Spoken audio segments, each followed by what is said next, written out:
ഞാൻ Mary Metilda. Stay inspired സീരീസിൻ്റെ പുതിയൊരു എപ്പിസോഡിലേക്ക് എല്ലാവർക്കും സ്വാഗതം. നമ്മുടെ ബ്രെയിനിൻ്റെ കാര്യം വളരെ ഇൻട്രസ്റ്റിംഗ് ആണ്. ഈ ലോകത്ത് വളരെ ഫാസ്റ്റായിട്ട് ചേഞ്ച് വന്നുകൊണ്ടിരിക്കുകയാണ്. പക്ഷേ അതിനോട് പോസിറ്റീവായിട്ട് പ്രതികരിക്കാൻ നമ്മുടെ ബ്രെയിൻ സമ്മതിക്കില്ല. കാരണം അതിന് കംഫർട്ട് സോണിനോടാണ് വലിയ താല്പര്യം. അപ്പം നമ്മൾ കാലാകാലങ്ങളായിട്ട് ശീലിച്ചു പോകുന്ന ചില കാര്യങ്ങളില്ലേ, അതിൽ നിന്ന് നമുക്ക് മാറാൻ വലിയ വിഷമമാണ്. ബ്രെയിനിനെ സംബന്ധിച്ച് അതൊരു കംഫർട്ട് സോണാണ്. ഒരു കാര്യം ഹാബിറ്റായിട്ട് മാറിക്കഴിഞ്ഞാൽ ഇറ്റ് ബിക്കംസ് വെരി ഈസി. അതുകൊണ്ട് നമ്മൾ കണ്ടീഷൻഡായ പല കാര്യങ്ങളിൽ നിന്ന് നമുക്ക് മാറാൻ പറ്റില്ല. പക്ഷെ നമ്മൾ മാറിയില്ലെങ്കിൽ പെട്ടുപോകില്ലേ, അത് നമ്മുടെ ജീവിതത്തിലെ ഒരുപാട് സന്തോഷം ഇല്ലാതാക്കും. നമ്മുടെ ജീവിതത്തിലെ ഏറ്റവും പ്രധാനപ്പെട്ട ഒരു ഇവൻ്റാണ് വിവാഹം. പ്രധാനമായും 2 തരം വിവാഹങ്ങളാണ് നടക്കാറുള്ളത്: അറേഞ്ച്ഡ് മാരേജ്, ലവ് മാരേജും. അറേഞ്ച്ഡ് മാരേജ് ഇന്നും സർവ്വസാധാരണമാണ്. അതിൽ മാതാപിതാക്കൾക്കൊരു ഡോമിനൻ്റ് റോളുണ്ട്.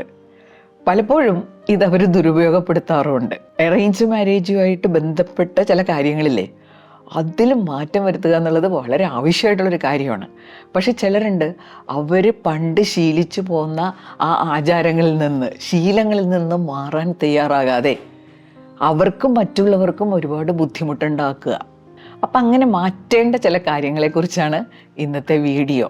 മാറ്റുക എന്നുള്ളത് ബുദ്ധിമുട്ടാണെന്ന് പറഞ്ഞിട്ട് കാര്യമില്ല, നമ്മൾ ആ ചലഞ്ച് ഏറ്റെടുക്കണം എന്നാണ് എനിക്ക് പറയാനുള്ളത്.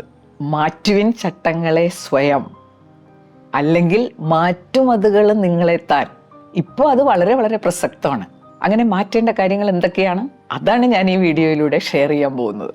ഒന്നാമത്തെ കാര്യം, ഈ അറേഞ്ച്ഡ് മാരേജിൽ മാതാപിതാക്കൾക്ക് പൊതുവെ ഒരു ഡോമിനൻ്റ് റോളുണ്ട്. അതുകൊണ്ട് എപ്പോൾ കല്യാണം കഴിക്കണം, ആരെ കല്യാണം കഴിക്കണമെന്ന് മിക്കവാറും അവരങ്ങ് തീരുമാനിക്കും. അവർ മകനോ മകൾക്കോ ഒരു പാർട്ട്ണറെ കണ്ടുപിടിക്കാൻ വേണ്ടി ചില പൊരുത്തങ്ങൾ നോക്കും. അത് നല്ലതാണ്. ചില പൊരുത്തങ്ങളുണ്ടെങ്കിൽ വിവാഹ ജീവിതം കുറേയും കൂടി സുഗമമാകും. പക്ഷെ വേണ്ട കാര്യങ്ങളിലാണോ ഈ പൊരുത്തം നോക്കുന്നത്? അതാണ് നമ്മുടെ മുമ്പിലുള്ളൊരു ചോദ്യം. വിദ്യാഭ്യാസം, ജോലി, ആരോഗ്യം, ഈ കാര്യങ്ങളിലൊക്കെ പൊരുത്തങ്ങൾ നോക്കുന്നത് നമുക്ക് മനസ്സിലാക്കാം. പക്ഷേ ഇവിടെ വളരെ സ്ട്രോങ് ആയിട്ട് കയറി വരുന്ന ചില കാര്യങ്ങളുണ്ട്. മതം, ജാതി, കുടുംബമഹിമ, നിറം, ഇങ്ങനെ കുറേ പൊരുത്തങ്ങൾ ഇങ്ങനെ കടന്നു വരുമ്പോൾ നമുക്ക് ചോയ്സ് ഒരുപാട് കുറഞ്ഞു പോകും. ഒരു ലൈഫ് പാർട്ട്ണറെ കണ്ടെത്തുക എന്നുള്ളതൊരു ചോയ്സാണ്. ലവ് മാരേജിൽ അതിന് ചിലപ്പോൾ ചാൻസ് കിട്ടില്ല, അത് അവിചാരിതമായിട്ടൊക്കെ സംഭവിക്കുന്നതാകാം. പക്ഷേ അറേഞ്ച്ഡ് മാരേജ് അങ്ങനെയല്ല. ഒരാൾ അറേഞ്ച്ഡ് മാരേജിന് തയ്യാറാകുമ്പോൾ അവിടെ ചോയ്സിന് കൂടുതൽ സാധ്യതയുണ്ട്. അത് മാതാപിതാക്കളുടെ ചില പണ്ടേ മുതലുള്ള ചില വിശ്വാസങ്ങൾ കൊണ്ട് ഇല്ലാതാകരുത്.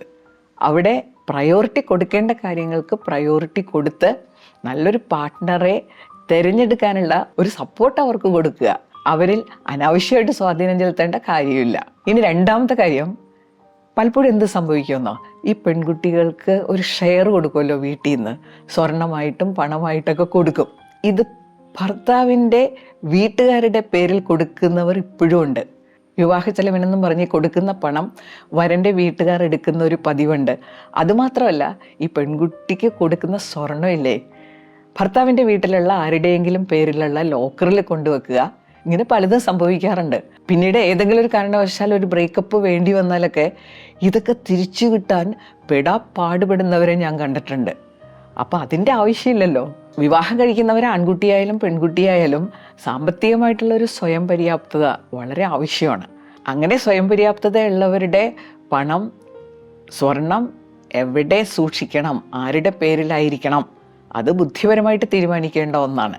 മൂന്നാമത്തെ കാര്യം, അത് ഞാൻ എത്ര ആലോചിച്ചിട്ടും ഒരു കാരണം കണ്ടെത്താൻ പറ്റാത്തൊരു കാര്യമാണ്. അറേഞ്ച്ഡ് മാരേജിൽ പലപ്പോഴും ഈ ലൈഫ് പാർട്ട്നേഴ്സ് തമ്മിൽ ഒരുപാട് ഇൻറ്ററാക്ഷനുള്ള അവസരം കിട്ടാറില്ല. പക്ഷേ ഇന്നത്തെ മാറിയ സാഹചര്യത്തിൽ നമുക്ക് ആ കമ്മ്യൂണിക്കേഷൻ ഗ്യാപ്പ് വളരെ കുറഞ്ഞു വന്നിട്ടുണ്ട്. എന്നാലും ചില അടിസ്ഥാനപരമായ കാര്യങ്ങളിൽ വലിയ മാറ്റം വന്നിട്ടില്ല. അതിലേറ്റവും പ്രധാനമാണ് ചിലരുടെ ഒരു പിടിവാശി.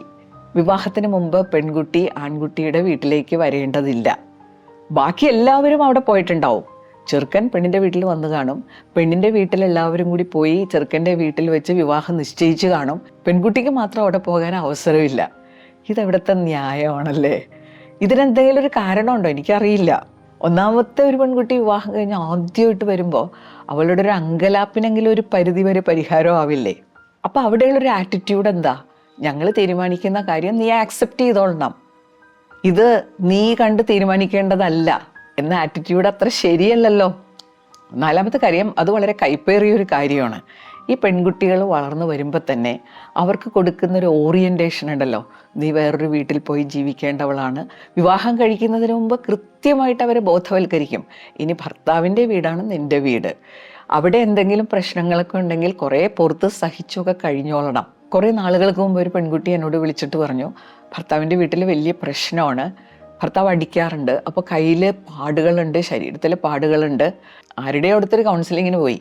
അപ്പോൾ അവർ ഉപദേശിച്ചത്രേ, ഏതായാലും കല്യാണം കഴിഞ്ഞില്ലേ, എന്തായാലും നമ്മൾ പെണ്ണുങ്ങൾ സഹിച്ചും പുറത്തൊക്കെ കഴിയണ്ടേ. ഇപ്പോഴും ആളുകൾ അത് പറയുന്നു എന്നുള്ളത് ഒരിക്കലും ന്യായീകരിക്കാൻ പറ്റാത്തൊരു കാര്യമാണ്. എന്തിൻ്റെ അടിസ്ഥാനത്തിലാണ് ഇവരിത് പറയുന്നത്? ആ പെൺകുട്ടിക്ക് ഒരു ജീവിതമുള്ളൂ, അതെന്തിനെ ഇങ്ങനെ സഹിച്ച് കഴിയണം? അവിടെ വരുന്ന ഒരു കാര്യം, സാമ്പത്തികമായ സുരക്ഷിതത്വം പെൺകുട്ടികൾക്ക് ഇല്ലെങ്കിൽ അവർ പെട്ടുപോകും. പിന്നെ വേറൊരു കൂട്ടരുണ്ട് കേട്ടോ, ഇപ്പോൾ ഈ വീടുകളിലെ ആളുകൾ കുറവല്ലേ, അപ്പോൾ അവർ പറയണത് എന്താണെന്നോ, അവിടെ എന്തെങ്കിലും പ്രശ്നം ഉണ്ടായിട്ടുണ്ടെങ്കിൽ നീ ഇങ്ങോട്ട് പോര്. അത് ശരിയല്ലല്ലോ. നമ്മൾ രണ്ടുപേരുമായിട്ട് ജീവിച്ചു തുടങ്ങുമ്പോൾ പ്രശ്നങ്ങൾ ഉണ്ടാകും.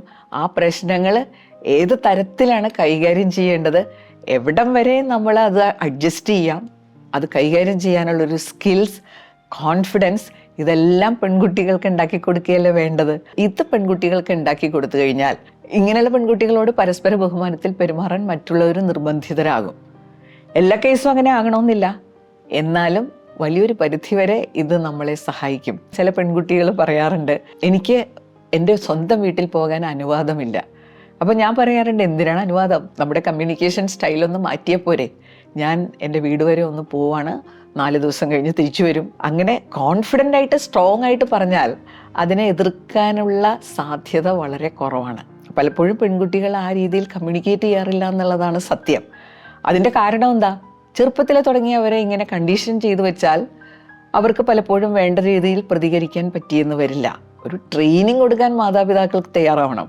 അല്ലാതെ കല്യാണമാകുമ്പോൾ എന്താ ആഭരണം, എന്ത് വസ്ത്രം, ഇതൊക്കെ അന്വേഷിച്ച് നടക്കുന്നതിന് പകരം കുറേ കാര്യങ്ങളൊക്കെ അവരുടെ കൂടെ ഇരുന്ന് ചർച്ച ചെയ്ത് അവരെ ശാക്തീകരിക്കാൻ നമ്മൾ തയ്യാറാവണം. അപ്പോൾ ഞാൻ എപ്പോഴും കണ്ടിട്ടുള്ള ഒരു ഡബിൾ സ്റ്റാൻഡേർഡ് ഉണ്ട് കേട്ടോ. ഞങ്ങളുടെയൊക്കെ ഫാമിലിയിൽ ചിലപ്പോൾ ഫങ്ഷൻസ് നടത്തുമ്പോൾ ആരെയൊക്കെ വിളിക്കണം, ഒരുപാട് പേര് വിളിക്കാൻ പറ്റില്ലല്ലോ, അപ്പോൾ ചിലരെ ഒഴിവാക്കേണ്ടി വരും. അപ്പോൾ ആരെയാണ് ഒഴിവാക്കുന്നതെന്നോ, എൻ്റെ വീട്ടിലെ ബ്രദേഴ്സിനെയൊക്കെ അവർ വിളിക്കും. കല്യാണം കഴിച്ചുവിട്ട പെൺകുട്ടികളെ ഒഴിവാക്കും. ആ സർക്കിളിൽ ആരെയും വിളിക്കില്ല. വിളിക്കുന്നില്ലെങ്കിൽ ആരെയും വിളിക്കരുത്. ബ്രദേഴ്സിനെ സിസ്റ്റേഴ്സിനെ ഒരുപോലെ വിളിക്കാതിരിക്കണം. ബ്രദേഴ്സിനെ വിളിക്കുകയും ഈ വീട്ടിൽ നീ ആരുമല്ല എന്നൊരു തോന്നൽ വീണ്ടും വീണ്ടും ഉണ്ടാക്കുന്ന തരത്തിലുള്ള ഈ പ്രവൃത്തികൾ കാണുമ്പോൾ ശരിക്കും അത്ഭുതം തോന്നും. 5ാമത്തെ കാര്യം, ഇതൊരു ഡിജിറ്റൽ വേൾഡാണ്. ഇവിടെ പെൺകുട്ടികൾ വളരെ വളരെ പവർഫുള്ളാണ്. വിവാഹം കഴിയുന്നവരെയുള്ള പെൺകുട്ടികളെ നോക്കിക്കോ, അവർ വളരെ ബ്രില്യൻ്റാണ്.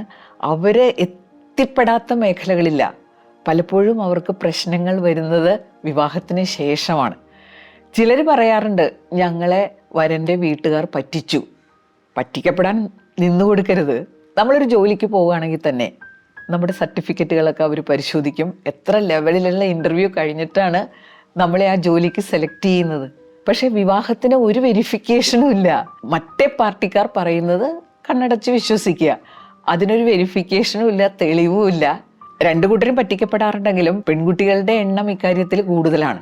കാരണം മാതാപിതാക്കളുടെ ഒരു കൺസേൺ ഉണ്ടാവുമല്ലോ, ഇവളുടെ വിവാഹം പെട്ടെന്ന് നടത്തണം. അപ്പോൾ ഇവിടെ ഒരു കാര്യം നമുക്ക് ചെയ്യാവുന്നത് എന്താണെന്നോ, ഈ പെൺകുട്ടിയുടെ സർട്ടിഫിക്കറ്റൊക്കെ അവരെ കാണിക്കാം. എൻ്റെ കുട്ടി ഇവിടെയാണ് പഠിച്ചത്, ഇത്രയും മാർക്കെല്ലാം കിട്ടിയിട്ടുണ്ട്. അവരുടെ സ്വപ്നങ്ങളും പ്രതീക്ഷകളും ഒക്കെ തുറന്ന് പങ്കുവയ്ക്കുക. അപ്പോൾ ഇത്രയൊക്കെ ചെയ്തു കഴിയുമ്പോൾ തന്നെ പെൺകുട്ടിയുടെ വീട്ടുകാരെക്കുറിച്ച് ഏകദേശം ഒരു രൂപം വരൻ്റെ വീട്ടുകാർക്ക് ഉണ്ടാവും. അപ്പോൾ തീർച്ചയായിട്ടും അവർ കുറച്ച് കരുതലോടെ പെരുമാറും. ഇനി 6ാമത്തെ കാര്യം, അത് മാതാപിതാക്കൾ തീർച്ചയായിട്ടും ചെയ്യേണ്ട ഒരു കാര്യമാണ് കേട്ടോ. ഈ വിവാഹത്തിന് വേണ്ടി ലക്ഷങ്ങൾ ഇങ്ങനെ പൊടിക്കുന്നവരെ കണ്ടിട്ടില്ലേ? എന്താണ് ഇതിൻ്റെ ആവശ്യം?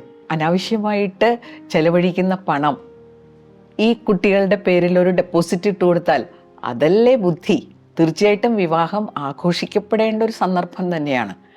പക്ഷേ പണം ഇങ്ങനെ ധൂർത്തടിക്കേണ്ട കാര്യമില്ലല്ലോ. നമ്മളിങ്ങനെ ബുദ്ധിയില്ലാതെ പെരുമാറരുതല്ലേ. ബുദ്ധിയില്ലാതെ നമ്മളിങ്ങനെ പണം ധൂർത്തടിക്കരുത്. ആ പണം എത്രയോ നല്ല കാര്യങ്ങൾക്ക് വിനിയോഗിക്കാൻ പറ്റുമല്ലേ. വീഡിയോയുടെ അവസാനിക്കുകയാണ്. ഈ വീഡിയോ നിങ്ങൾക്ക് ഇഷ്ടപ്പെട്ടാൽ തീർച്ചയായിട്ടും ഷെയർ ചെയ്യണം. കാരണം ഇങ്ങനൊരു മാറ്റം വരേണ്ടത് വളരെ ആവശ്യമാണെന്ന് ഞാൻ വിശ്വസിക്കുന്നു. അടുത്ത ആഴ്ച പുതിയൊരു വീഡിയോയുമായിട്ട് നമുക്ക് വീണ്ടും കാണാം. താങ്ക്